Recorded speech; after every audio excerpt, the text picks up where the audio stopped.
দেখুন দুই গাড়ি এই যে মারামারি লাগাইতেছে, পারাপারি করতেছিল আর নামে মারামারি লাগাইতেছে। যাক, এখানে একটা অ্যাক্সিডেন্ট আছে। এই যে সব মিলায়া সম্পূর্ণ ভিডিওটা দেখুন, তাহলে সব কিছু জানতে পারবেন।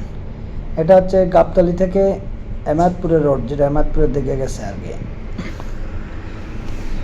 গাবতলী ব্রিজ সুন্দর, রোডগুলো অনেক সুন্দর করছে, কিন্তু এই মানে বাসওয়ালা, লোকাল বাসওয়ালারা বেপোয়ারা, তারা নিয়ম কানুন মানে না কোনো, যে রকম মন চায় সেই রকম যায়, কোনো নিয়ম মানে না।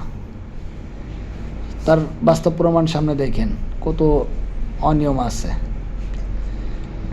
আজকে দুইটা বিষয় নিয়ে বলবো। একটা হচ্ছে দুই গাড়ি পাড়াপাড়ি করতে যে হয়তো বা কিছু হয়েছে, দুইটা নামে মারামারি লাগাইতেছে। আর একটা হচ্ছে ট্রাক হচ্ছে ঘুম নিয়ন্ত্রণ, মানে ঘুমিয়েছিল হয়তো বা, নিয়ন্ত্রণ হারায়া আইল্যান্ডের উপরে উঠাই দিছে। এই যে সচেতন হওয়ার কথা বলি কী কারণে, এই সব কারণেই, যে হয়তো বা কোনো ক্ষতি হয়েছে নাকি জানি না, তবে হয়তো বা ক্ষতি হইতেও পারতো। আল্লাহ না করুক যেন কোনো ক্ষতি না হয়। আমরা সবাই সচেতন হই, রোডে সবাই চললে পারে আগে সময় নিয়ে বের হবেন। এই যে দেখুন সামনে সেই ঘটনাটা, এই যে ভালো ভাই দেখুন, এই যে বাম পাশে হাতের এই যে এই যে এই যে এই যে এই যে এই যে এরা দুইজনে গাড়ি কিছু একটা হয়েছে, যে এই গাড়িওয়ালা মারতেছে, এই যে নামে এই যে দেখুন। তাহলে দেখেন কি অবস্থা। যদি সবাই সচেতনভাবে যেত তাহলে এই ঝামেলাটাই হইতো না। একটু আগে যাওয়ার জন্য আরও কত সময় লস, এইটুক বিবেক আমাদের ভিতরে নাই, যে আমি আগে যাওয়ার জন্য পারাপারি করতেছি। দেখেন এই যে এখন কত মিনিট এখানে লস হয়ে যাচ্ছে, এখন কোনো সমস্যা নাই। সমস্যা শুধু আগে যাওয়া নিয়া পারাপারি করলেয়া কি তা কয়াম হয়নি রক করে কুইটাল বাম, কি বলবো বলেন। কিন্তু একটু ধৈর্য সহকারে যদি যাইতো তাহলে আর এই ঝামেলাটাই হইতো না।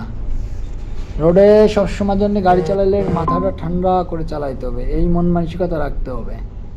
না হলে পরে গাড়ি চালানো বাদ দিয়ে বাসায় ঘুমাই থাকতে হবে। এই যে সামনে দেখুন, এই যে একটি অ্যাক্সিডেন্ট আছে দেখেন, মানে অ্যাক্সিডেন্ট বলতে কি, একটি গাড়ি মনে হয় ঘুমেছিল সম্ভবত, ড্রাইভার সাহেব আইল্যান্ডের উপর উঠেছে ঠিক ইমায়তপুরের ইউটার্ন, মানে আগের ইউটার্ন। ইমায়তপুরে তো দুইটা ইউটার্ন, ওই পাশে একটা এই পাশে একটা, এই প্রথমটা গাবতলী থেকে যাইতে গেলে প্রথম যে ইউটার্নটা আছে ইয়েলো, এই যে এই দেখুন সেই ইয়েলোর পারে উঠাই দিয়েছে গাড়ি।